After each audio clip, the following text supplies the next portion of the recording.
Assalamualaikum warahmatullahi wabarakatuh. Teman-teman host of Grab Balikpapan, bagaimana kabarnya hari ini? Kali ini saya mau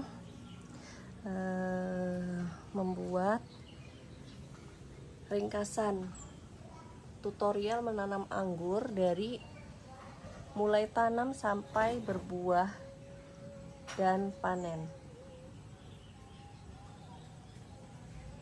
Khususnya untuk yang menanam dalam pot, karena di kebun kami semua anggur-anggur ini ditanam di dalam pot, jadi saya belum punya pengalaman untuk menanam di tanah langsung. Oke, kalau misalnya menanam di dalam pot itu biasanya karena ada keterbatasan lahan, jadi kita memanfaatkan lahan-lahan yang kosong untuk kita tanamin anggur. Nah, yang pertama kita siapkan adalah tentu saja potnya. Potnya kalian bisa pakai ukuran 60 cm, bisa juga ukuran 50 cm. 50 cm ini paling kecil, tidak boleh di bawah 50 cm. Tapi kalau mau bagus, ini standarnya 60 cm. Ini saya pakai pot global. Nah, potnya di bagian bawahnya, di paling dasar dalam itu saya isi dengan pecahan batu bata. Tapi sebelumnya lubang yang di bawah pot itu kita maksimalkan lebarnya ya. Kadang kan ada pot yang bawahnya itu agak tertutup, plastik-plastik sisanya kita lubangi yang sempurna, terus kita isi pecahan bata kurang lebih segini sampai menutupi permukaan potnya. Lalu kita isi dengan media tanam. Kalau saya pakai media tanamnya yang instan, tanah pupuk yang dibeli di toko-toko pertanian, toko-toko tanaman di pinggir jalan. Ini tanahnya kita isi, langsung kita isi full ya. Ini pertama saya nanam saya isi full, tapi nanti lama-kelamaan seiring disiram dia akan menyusut, memadat ke bawah. Nanti akan kita isi lagi begitu, tapi untuk awal kita harus mengisi tanahnya penuh. Nah, tanah pupuk yang karungan itu jangan langsung kita tanam bibit, tapi kita biarkan selama kurang lebih itu 2 minggu sampai muncul rumput-rumput liar yang tumbuh seperti ini. Rumput-rumput ini kalau sudah ada yang tumbuh, itu artinya media tanam kita sudah siap. Kalau sudah siap artinya kita tanam bibitnya. Bisa kalian lihat ya, saya menanamnya polybagnya tidak dibuang, tapi cuman dirobek bawahnya, digunting bagian bawahnya, terus kita taruh di atasnya, terus timbun separuh aja polybagnya. Kalau masih kurang kuat kita ganjal pakai batu pinggirnya, segitu aja. Tujuannya apa? Supaya saat tanah ini turun, bertambahnya waktu saat disiram dia susut ke bawah, ini rootstock ini dia tidak tenggelam. Jadi tetap, misalkan turun tuh paling bisa tenggelam itu kan nggak sampai ke nutupin rootstock. Itu tujuannya. Terus setelah ditanam, yang harus kita lakukan adalah menyiram dengan NPK Mutiara yang kandungannya 16. Itu dosis awalnya kurang lebih 1 sendok teh dicampur air secukupnya. Kalau ada 2 pohon biasanya saya isi 4 liter, kalau 1 pohon 2 liter. Saya nggak terlalu banyak air kalau misalnya mengencerkan pupuk, supaya nggak banyak kebuang ya. Lebih baik nyiramnya itu menjaga, bukan nyiram yang sampai tumpah-tumpah gitu ya. Kalau menurut saya, kalau yang saya terapkan itu saya menyiramnya sampai batas lembab seperti itu. Kalau kering kita siram lembab sampai lembab gitu. Nah, Sampai kapan kita pupuk NPK? Sampai cabang-cabangnya sudah terbentuk. Jadi menanam anggur itu tidak serta-merta ditumbuhkan liar kemana-mana gitu ya.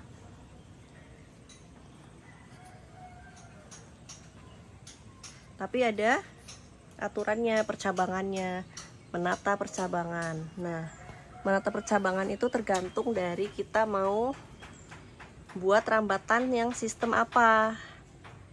Bisa sistem trellis lurus seperti ini, bisa para-para naik ke atas, atau bisa trellis melingkar yang seperti ini. Sesuai kebutuhan teman-teman dan selera teman-teman. Menyesuaikan dengan tempat tanamnya. Nah, saat mulai dipupuk NPK, khusus untuk di pot, saya sarankan tambahkan pupuk AB mix harian. AB mix harian sesuai dosis, di situ ada takarannya. Itu cukup 1 kali sehari, setiap hari penyiraman AB mix. Nah, yang NPK-nya tadi seminggu sekali. Itu terus yang kita aplikasikan sampai cabang-cabangnya terbentuk. Seperti apa percabangannya? Contohnya ini tanaman gosvi saya menggunakan sistem rambatan para-para tulang ikan seperti ini. Dia memang membentuk tulang ikan. Setiap ruas saya pelihara seperti ini ya. Sampai berapa banyak tersier yang kita perlukan? Oh, ini tersier ya.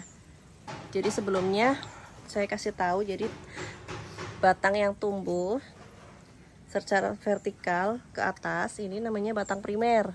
Sampai dengan ini dibengkokkan ke para-para namanya batang sekunder.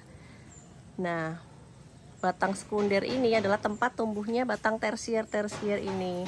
Batang tersier adalah tempat untuk kita nanti membuahkan atau kita melakukan pemangkasannya di sini. Jadi ini bisa dibilang cabang abadi. Ini sangat penting ditumbuhkan di awal masa vegetatif secara sempurna. Jadi harus sabar. Jangan langsung buru-buru mau membuahkan, tapi kita harus punya cabang pembuahannya dulu. Ini yang kita cari, yang kita bentuk di fase vegetatif, yaitu cabang pembuahan. Berapa banyak cabangnya tergantung. Kalau untuk percabangan jumlahnya sangat relatif. Itu masih tergantung dengan ini, panjang sekunder.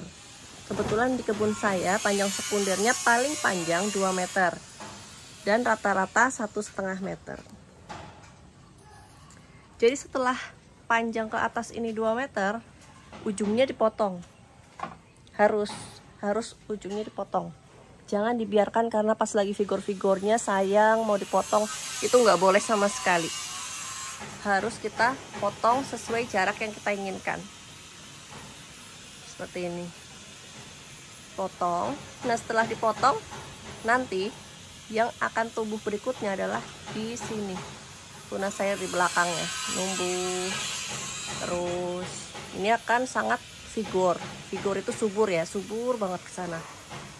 Nah, batang tersier ini kita batasi sebanyak 12 sampai 14 daun, bisa juga lebih, 25 daun tergantung varietasnya.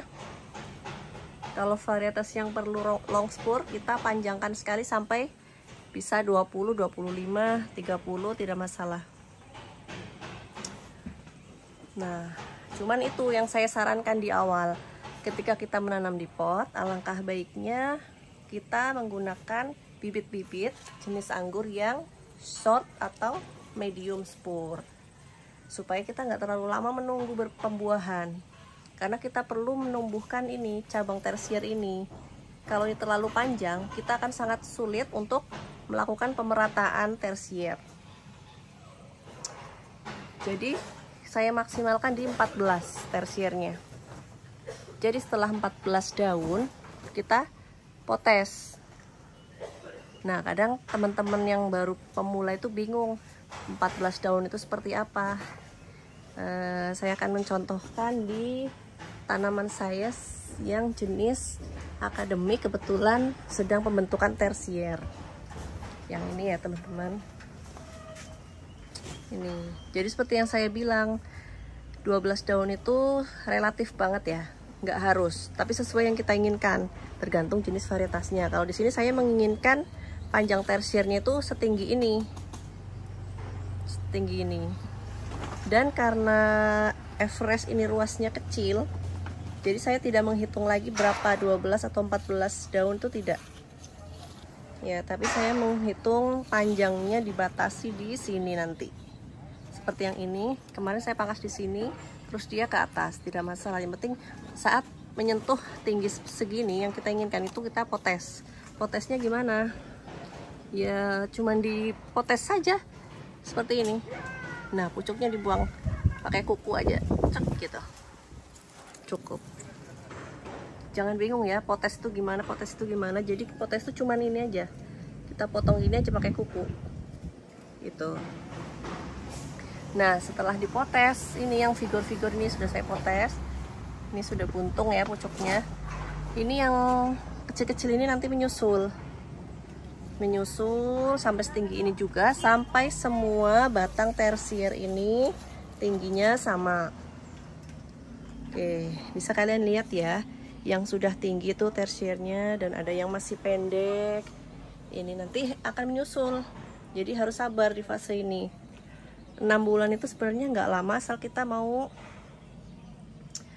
sambil belajar, sambil buka YouTube, sambil kita menambah informasi ya teman-teman. Boleh tanya ke teman-teman pengangguran yang sudah senior. Terus kita masih terus rajin memupuk vegetatif yang tadi saya sebutkan di awal. Ada treatment lain di masa vegetatifnya, itu spray anti jamur. Karena yang kita tahu anggur ini musuhnya adalah jamur. Nih, kita harus rajin seminggu sekali, paling lama seminggu sekali, tergantung cuaca. Kalau lagi mendung-mendung hujan terus, bisa 5 hari sekali, bisa 4 hari sekali. Dosisnya ada di kemasan ya, 1 mili banding 1 liter air. Itu yang kita aplikasikan, disemprot di daun-daun dan batang, sambil terus melakukan pemupukan juga. Jadi kita agendakan aja setiap hari Minggu atau setiap hari Jumat, mengikuti kesenggangan waktu teman-teman. Jadi kita nggak lupa ini sudah dipupuk atau belum gitu. Jadi kita masih terus rutin perawatannya, karena ya gitu, kalau nggak disemprot anti jamur nanti langsung daunnya jelek, rusak seperti ini ya. Ini sangat mengganggu pertumbuhan kalau misalnya tidak dikendalikan. Kalau di sini kebetulan sudah terkendali, sudah saya spray terus. Nah, pupuk vegetatif yang tadi itu masih terus berlanjut ya, sampai tadi tersier ini tingginya sama, besarnya sama, serempak, terus sampai tanda yang kedua itu ini, batangnya nanti berkayu, berwarna coklat seperti ini ya, mencoklat. Tapi ini terlalu coklat. Kalau mau saya contohkan seperti ini, nah seperti ini, atau lebih mudah lagi itu, karena kita butuh waktu untuk pupuk generatif. Jadi biasanya saya sudah mulai menguning itu tandanya, baru dipupuk generatif. Seperti ini ya teman-teman, saya carikan contohnya yang bagus. Nah seperti ini, saat batangnya menguning seperti ini, kita mulai masukkan yang namanya pupuk generatif. Nah, sampai di situ mudah-mudahan penjelasan saya mudah dipahami ya, untuk menanam anggur dari mulai tanam sampai masa vegetatifnya tadi, pembentukan cabang-cabang, supaya mengurangi durasi.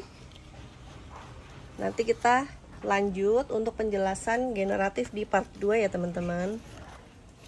Oke, ini sambil melihat daun-daun yang sehat, ini lebar, tebal, dan hijau pekat. Ini adalah hasil dari kita rutin spray anti jamur, spray insek, dan pemupukan yang rutin, juga matahari yang cukup akan menghasilkan daun-daun yang sehat. Oke teman-teman, sekian, nanti kita lanjut di part 2 ya untuk kelanjutannya. Terima kasih. Wassalamualaikum warahmatullahi wabarakatuh.